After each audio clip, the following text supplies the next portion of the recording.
What's going on, ladies and gents? We're back at it for another episode of Dot Connect Wednesdays. This is episode 40.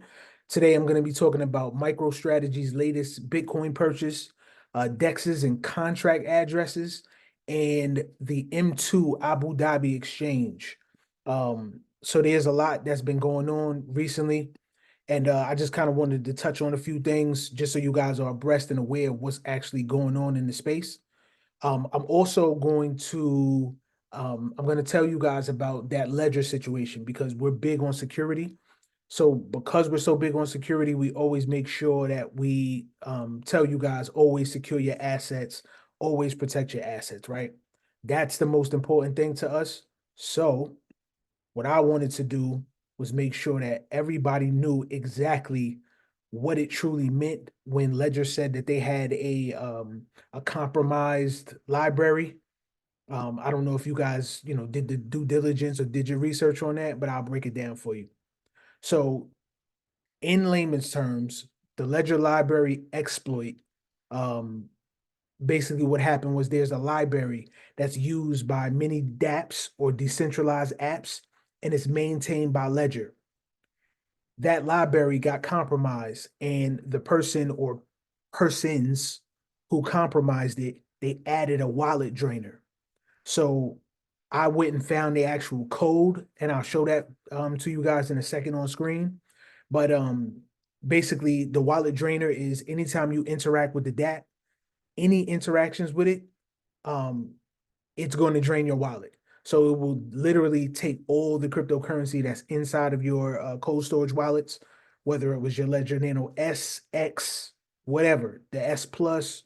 If you interacted with a dApp, you could have been compromised. This happened on December 14th, but ever since then, they did put out multiple announcements that they have identified the code. They identified the malicious bug and they pushed a new update that superseded that malicious coding. So now everything should be back normal.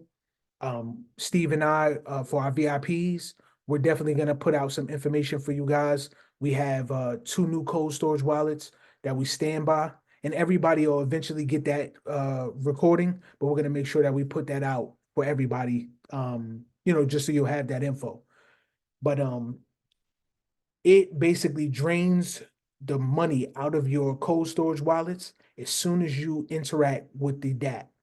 So let's say you have MetaMask or Trust Wallet. You have browser extensions. Once you click on MetaMask, sometimes MetaMask will give you certain prompts and pop-ups. If you were dealing with a malicious dApp, which MetaMask was one of the affected parties, if you would have clicked on it, there's normally your main screen and then there's a pop-up over it. You can't see the pop-up over it because there's a perfect overlay. So the average person would just immediately start typing in their passwords, etc. And as soon as you interacted with your ledger and logged in, it would have automatically begun to drain your wallet. So the biggest thing and the biggest takeaway for all of this is one, you have to stay 10 toes down in crypto. You cannot be 1 foot in, 1 foot out. You have to pay attention to everything that's going on because all it takes is 1 or 2 days for you to not be paying attention to what's going on in the space. You're going on about life, and we understand this is the holidays. We understand that people have lives and you guys work and have families. We get it. We understand. We do too. But we have to stay vigilant in this space, right? The biggest takeaway is always staying safe, protecting your crypto assets. And even when they're on a cold storage wallet, you have to make sure that you're doing everything in your power to ensure your crypto assets are safe and secure. Updating, making sure all your parameters are set, and not leaving your private keys to where anybody can access them. And last but not least, never, ever, ever give your private keys online. Nobody will ask for your private keys. Do not enter your private keys. That is how you give up your keys to your ledger and you will be robbed. They don't care who you are. They don't care how new you are. They don't care if it's your life savings. These hackers have one job and they come to do it. They do it extremely well. So it's your job to make sure you're always on defense. All right. But here's what I want to show you guys. Bear with me while I share my screen.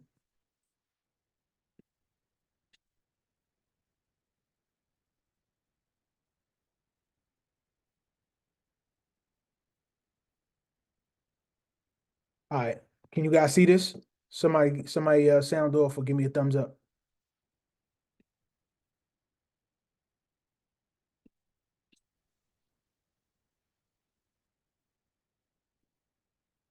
All right. Appreciate y'all. So what you're looking at is the actual key, right? This is the coding to that library. This entire thing, right? So it's a lot. For somebody to actually go in here and find, it had to be a dev or somebody that was big in real fluent in coding. So I'm gonna show you guys the summarized version, right? And this isn't like hyper important. I just wanted to show you guys so you knew I wasn't just pulling this information out the sky. Check this out. So this is the mini version. So basically, JS Deliver condensed the coding to show you guys exactly the drain value. So anytime somebody would have plugged up their ledger, this malicious coding right here basically was telling the software to drain your wallet. So anybody who would have connected to it, you lost money. Yeah, I mean, it's super, super unfortunate, but this is the level that these guys go through to take your hard-earned investments from you. So you have to be cautious, guys. You have to. I can't stress that enough. All right. Now, here is the interesting news that I wanted to bring to you guys today. So Microstrategy, this guy right here, this is Michael Saylor. He is the executive director and chairman. He's one of the founders of, he is the founder of Microstrategy. And they just bought another batch of Bitcoin today, which was insane. It was 14,620 Bitcoins, right? Now, this guy, he said a wild comment many, many months ago. He basically was telling people to leverage their homes, to buy Bitcoin. At the moment, and I still feel like he was wild reckless for this. But, when you stand by your convictions, I get it. So right now he's looking like a genius because they are the largest corporate holder of Bitcoin by adding this 14,620 Bitcoin. So on average, it was about 615, almost 616 million that they spent. So his average buy-in, or their average buy-in, was 42,110 per Bitcoin. So he did buy it at the dip, which is cool. So they actually put out the filing earlier today, and I was able to pull up the Form 8K. So anytime a company makes an investment, you can actually see in real time what they're doing. Now, not all companies are going to release these, but these 8Ks, they kind of give you insight to what a company is doing. So this particular 8K Form 8K from MicroStrategy, they released this and they put it on their website today. So after they made the purchase, they did disclose to the SEC that, hey, we did make a big purchase of Bitcoin. And as you guys can see here, that's their ticker. And here it's going to tell you guys on December 27th, MicroStrategy announced that between November 30th and December 26th, MicroStrategy, together with its subsidiaries, purchased 14,620 Bitcoins at 616 million in cash. So this is a twofold. So not only can you guys see in real time, like how we deep dive and we source information, we validate things, because in crypto, anything can be put out. And as soon as you say something, somebody else can essentially just take the information and run with it. And you have no clue if it's authentic or if it's a lie. And they're just trying to either crash the market or pump the market, right?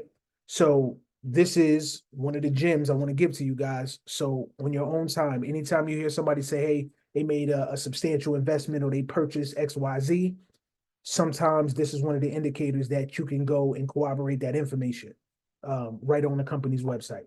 So it's the Form 8K, and it's what institutions or companies must submit to the SEC. All right. Um, Now we're talking about these big significant purchases. I asked Steve earlier today. Now, mind you, today is Steve's birthday, so you know what I mean. Big love, Steve. We love you. We appreciate you. Happy birthday today. Um, but I asked Steve an honest question. I said, "Hey, what?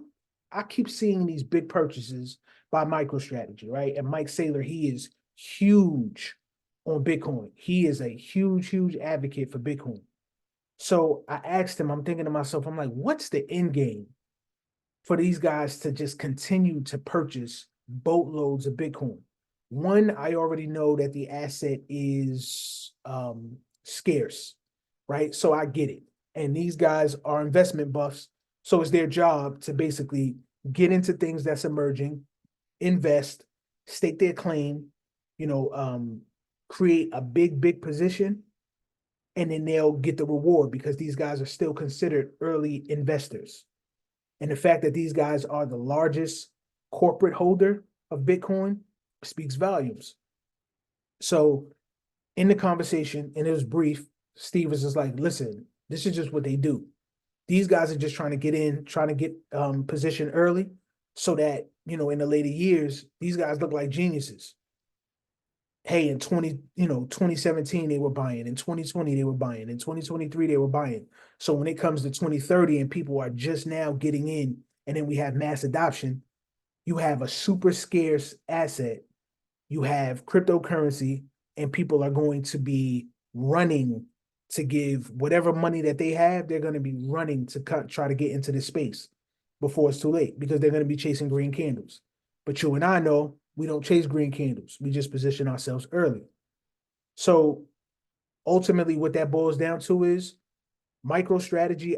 They are on my radar right now. I did go to their website earlier today, and I just wanted to know like what did they do, and what could possibly be their end game, before Steve gave me those sound bites. So I'm just thinking to myself, what is their purpose? Are they going to use the Bitcoin for something? What's going on? So what I did notice today is MicroStrategy is releasing some products about AI. So this is going to help businesses integrate artificial intelligence into their product offerings, right? So they're going to be able to build apps and all things like this. Um, and it's all about the digital revolution. So in my mind, I guess these guys are just basically positioning themselves early, and in whatever folds, they have such a large position. If they ever needed to liquidate and trickle down into other assets, they could do so, which are going to be beneficial to their model or their products. And you also have to remember that because these guys are a company and they're trying to integrate AI, they're also going to be helping with different types of interoperability with other companies, other entities and enterprises. So when you look at things from that aspect, you just never know. These guys might have a plan. They might want to custody certain assets. They want to be able to, integrate certain payment methods.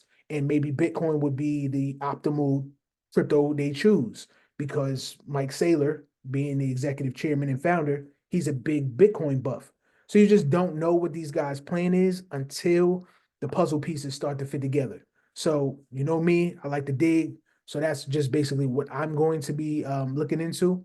But I'm really curious.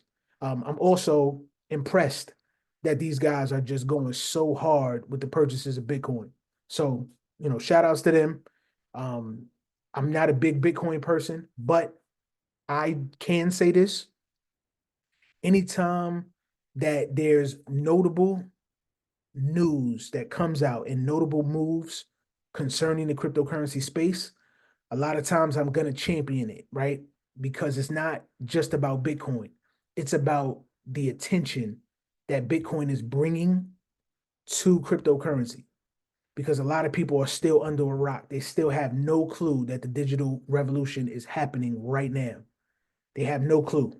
So, with that being said, I did some more digging.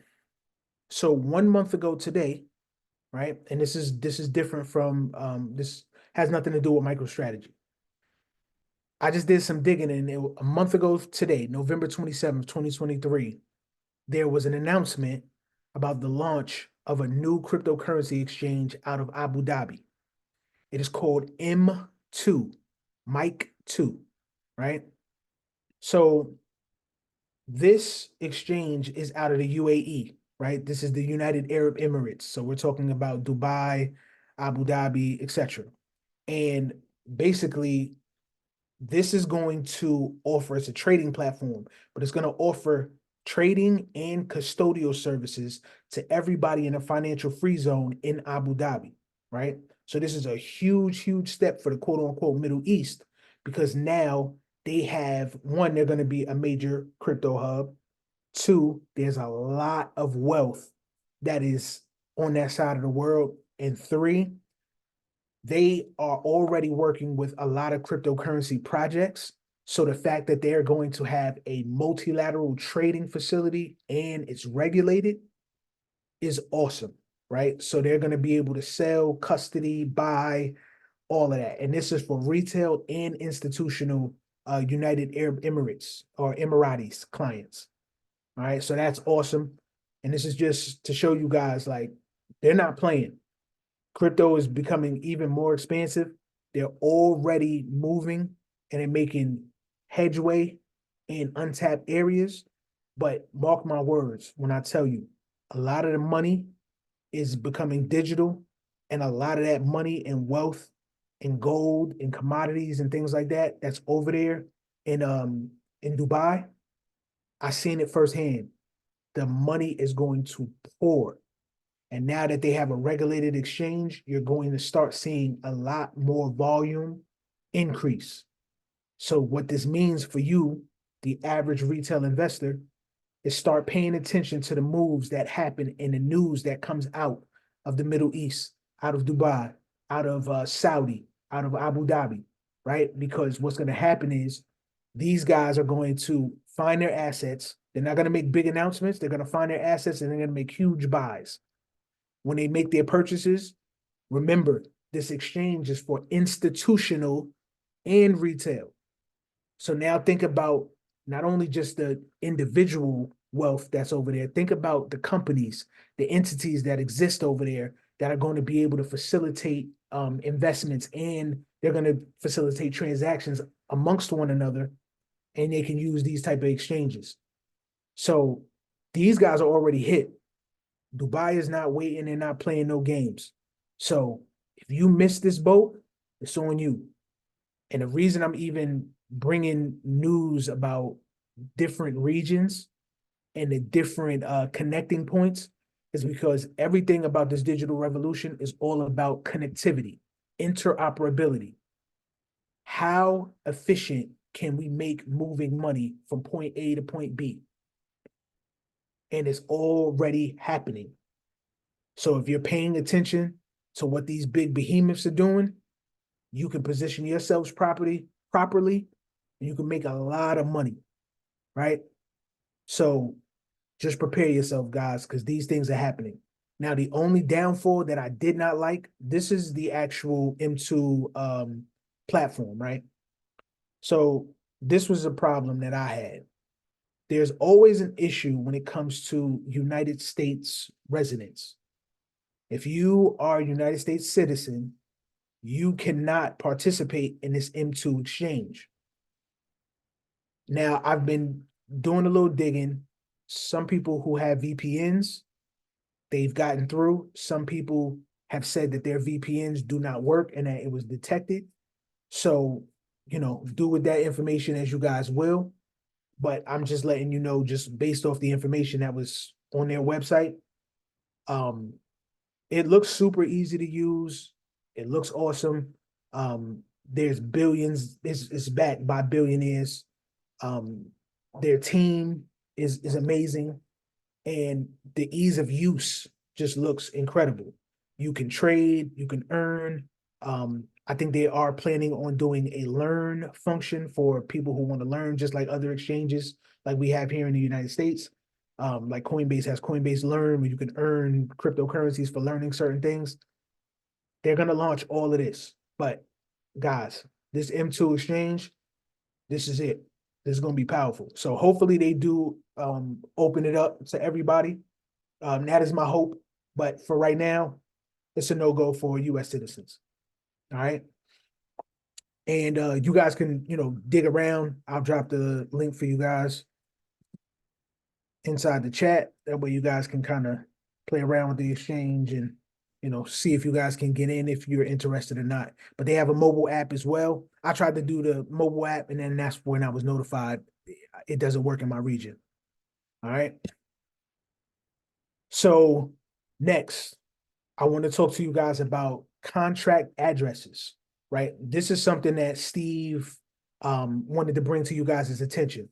So Steve was making a transaction, and he made a purchase of a cryptocurrency, and he sent it from point A to point B. In sending it to point B, he used a cold storage wallet, but he also used a decentralized exchange. When you use the decentralized exchange, something like MetaMask, what you can do is it gives you the ability to add a token, right? So if you type in the name of something, normally in MetaMask it's just Ethereum and Bitcoin and maybe Tether. But for the most part, you have to add your coins. The way you do that is you would go, I'm going to show you guys in real time. So you would go to, let's say, CoinMarketCap, right? You would find any asset. It doesn't matter what it is. I'll pick my favorite, XRP. All right. And then right here, it tells you MetaMask, Trust Wallet, and that this is the BNB smart contract address. And there's more, right? So they have others here as well. So I would click here, go to MetaMask. When it says add token, I simply would click add token, paste that contract address, and it will allow me to now see XRP in my list of available tokens that I've added. So now I have an address that's there, and I can send whatever crypto that I'm trying to directly to that address. What Steve overlooked was this particular coin, right, and this is not XRP we're talking about, but this particular coin had 2 contract addresses. He overlooked the second address. So when he added the first contract address and he sent the crypto to that address, it looked like I can track it on the blockchain and I can see that the transaction was successful. It had all the confirmations. It told me the block that it was in. It told me the amount of the transaction. And everybody that's taking the boot camp, you guys, you know what that's about. So you know how to do that. As I confirmed everything, we waited. I didn't hear anything else. Steve was just like, yeah, I didn't get it. I'm like, all right, cool. So the day goes by, next day goes by, and it just dawns on me. I'm like, hey, he never told me that he received his assets. So Steve was like, yeah, I actually found a second contract address. I added the second contract address. And when I added it, it automatically populated my coins there. The reason being was one of the contract addresses was void.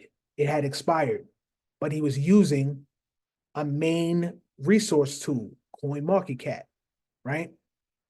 The problem with this is anytime you have thousands of cryptocurrency projects, that means you have thousands of updates that have to occur. So anytime somebody changes the contract address, supply gets burned, the total supply has to change, the max supply might change, just etc. Right? Anytime something changes, you rely as a retail investor, you're using these resource tools and you come here to find that information. So it's super important that they keep these things up to date. But what happens when they don't? It always falls on you to do the work. The reason I wanted to tell you guys this story, this is for Steve. And Steve could probably tell it 10 million times better than I can, but it's happened to me multiple times when I was playing as a Deegan, right? So Deegans get into plays, it's really, really risky, high risk, high reward. You can make a whole lot of money, but you can lose a whole lot of money. And I'm like a 10-time 12-time rug pull survivor. So I've gotten my hands dirty. I've gotten beat up. I've also won a couple trophies. So when it comes to this, you, yes, you have to pay attention to these contract addresses, because if you don't, you may think you've lost your cryptocurrency, but in all actuality, that address might be void. And all you need to do is basically figure out if there's another address, add it, and then you should see your coins pop right up inside your wallet. And then you can continue to do whatever it is that you need to do. So the biggest takeaway is everybody must do their due diligence. It doesn't matter how many times you ask the question, hey, how do I do this? How do I do this? You're going to be faced with so many opportunities in this space, but if you're not doing your part and you're not paying attention to what's going on, you will be crippled. I'm telling you that from experience. So something like this, basically just pay attention. And I'm going to give you guys a gem. This is a little bit of a 101 type thing, but I'm going to tell you. So your public wallet address is basically, it's about 42 characters that tells you where you can send and receive your cryptocurrency assets at, right? Everybody has one.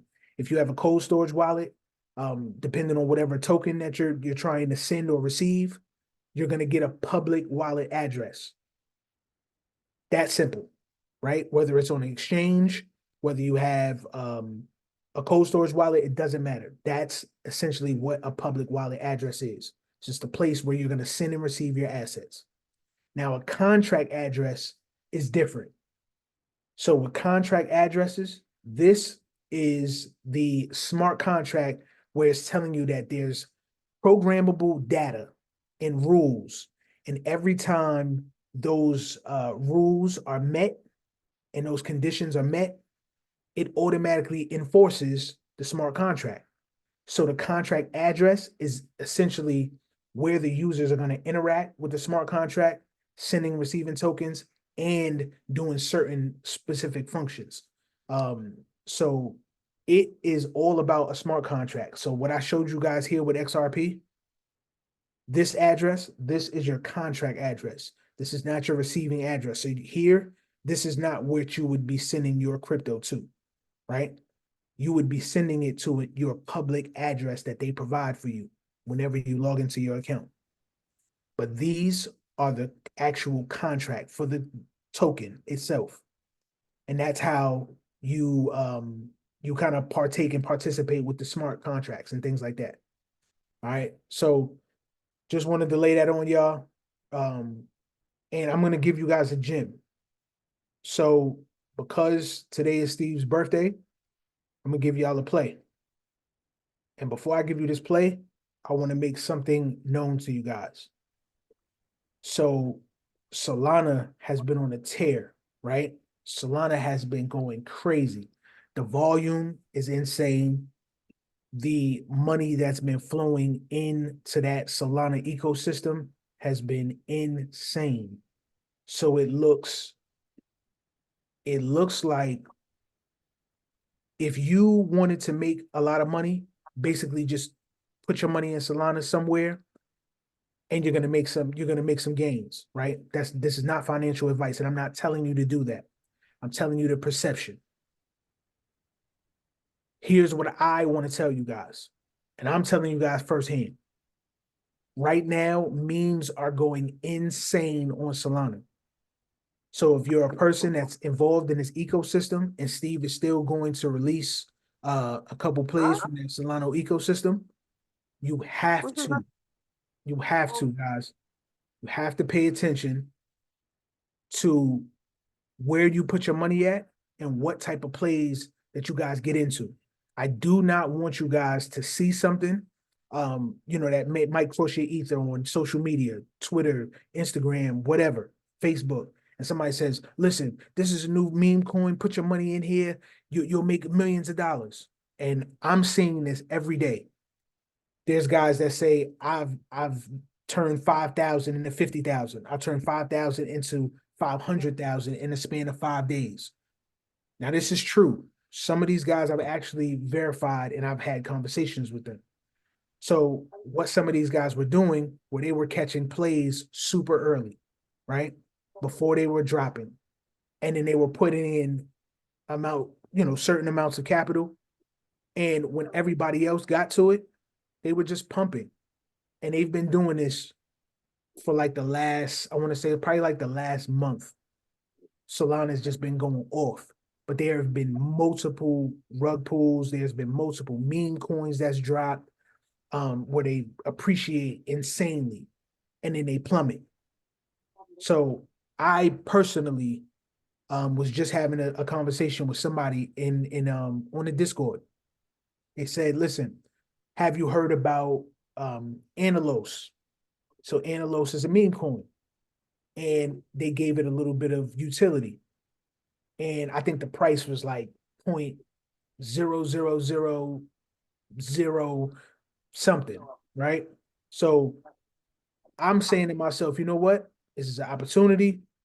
Let me put some money into it. Let's see if, because I was just in a meme mood, right? Let's put some money into it. Something I knew that I was responsible enough and understood that I could lose it, right? So I throw some money in there. I turn 100 into 500. And I do this in a span of, I want to say maybe 5 hours, 6 hours. I took my money off the table. As soon as I took my money off the table, it collapsed. So for the past 2 days, it literally tanked. If you guys see the chart, it looks nasty. And I know that there are people, right now who are making a lot of money, but I know people who've lost a lot of money. Here's what I want you guys to take away from this. You can invest in meme coins if you want to, but there's a strategy that you should use when you're investing in memes. One, a meme coin is super volatile. It is mostly a community project. So people are willing to get behind it. They're willing to throw a bunch of money into it. And they're going to go to social media. They're going to spread the word because, of course, they want their investments to increase. So they're going to tell more people about it, get other people excited. So the other people are going to come in and put more money behind it, right? But at some point, you're going to be somebody's exit liquidity. And what's happened is all of the people who were already positioned, who had big positions in this meme coin, they made money. And what they did was, as soon as everybody else came in and got hyped, they did a big sell-off. So now, while you're buying, the coins you're buying are giving these other guys who've been positioned their profits. So this is why we always tell you guys, you have to do the work. We do not chase green candles in this university, and I do not recommend anybody ever chases green candles. I'm gonna leave it at that. And everybody who's in our futures, I know Crypto Cliff, the second session was about meme coins. So he's teaching you guys the technicals. This is the awesome part. In futures, you guys can make money when things go up and when they go down. So that shouldn't bother you at all because you know if a coin can be traded and you can do futures on it, whether it's going up or down, as long as you understand charting and you understand what you're doing, you will be able to capitalize. Make your money, see profit, take profit. That simple. But people who are out here just blindly throwing money at things just because they see it going up 50%, 1,000%, 500%. When you miss it, you miss it. By the time you are looking at those percentages, you're cooked. Don't be dumb, in the words of Steve. Don't do it, guys. But if it's something that you are willing to invest in and you have excess profits, all of our 1%ers, all the projects we gave you guys, everybody's up. So if you guys wanted to secure profits and you wanted to take a small percentage of your profits and put them into something that's risky, not financial advice, that's up to you guys, right? I would recommend that if that's what you wanted to do. If you want to invest in things that are all utility based, stick with utility. Make sure you're sticking with coins that solve real world problems. Don't play with it. You know what's at stake. You know what's about to happen. Bitcoin halving is on the way. These ETFs they've been going crazy. They're working with the SEC and all the powers that be, doing their last minute alterations so that they'll get the approvals. And it's speculation right now, but they're saying that all of these ETFs are going to more so get approved in the same chunk of time, which means there can be a lot of upside that happens, because with these ETFs, these guys have to purchase Bitcoin. Bitcoin has already been moving for the last, I want to say 10, 11 weeks now. So there's a lot of movement that's been happening in this space. But if you're not paying attention, you're going to miss out. So don't get distracted by these meme coins and all of this stuff that's happening, because right now people are seizing profits, and then they're taking profits and they're rolling it into other ecosystems where they can thrive and make more money off of it. And then what do they do with it? They take their profits, and they're not out here bugging out doing the most, right? They're taking those profits and rolling it back into utility coins. So you can play the game if you want to. You got to accept the risk. You got to understand your risk tolerance. But if you're just a person that wants to be disciplined, you want to make sure you're positioning yourself properly. Listen, make your investments in any of those utility projects and just sit and hold. That's it. There's nothing else extra that you guys need to do. We've already given you guys in the 1%, we gave you the game. We told you exactly what it was. We told you what these projects do. You know, we told you that these are the projects we feel are going to make it through regulations and a black swan event when all the markets crash. So, you know, you do with that information as you will. But don't say we didn't tell you. You know, we spent a lot of time and energy giving that up. So, you know, I just wanted to lay that on you guys because this is really, really important. I'm just seeing a lot of people losing money. I'm seeing them chase green candles. And that's not what crypto is about, right? There's a lot of pockets where you can come in here and make money. But you have to understand the game. You have to understand the layout and know, like, I have to be willing to accept the risk. So whatever happens, happens. And there's nobody else to blame. If you win, cool, congratulations. If you lose your money, you got to accept that. There has to be a lesson that's learned. There's a silver lining in everything. So, you know, that's that. So with that being said, I don't want to overtalk you guys. That is episode 40. Make sure you guys stay on because I got a gym for you guys. All right, everybody out there, enjoy the playback. Peace and love.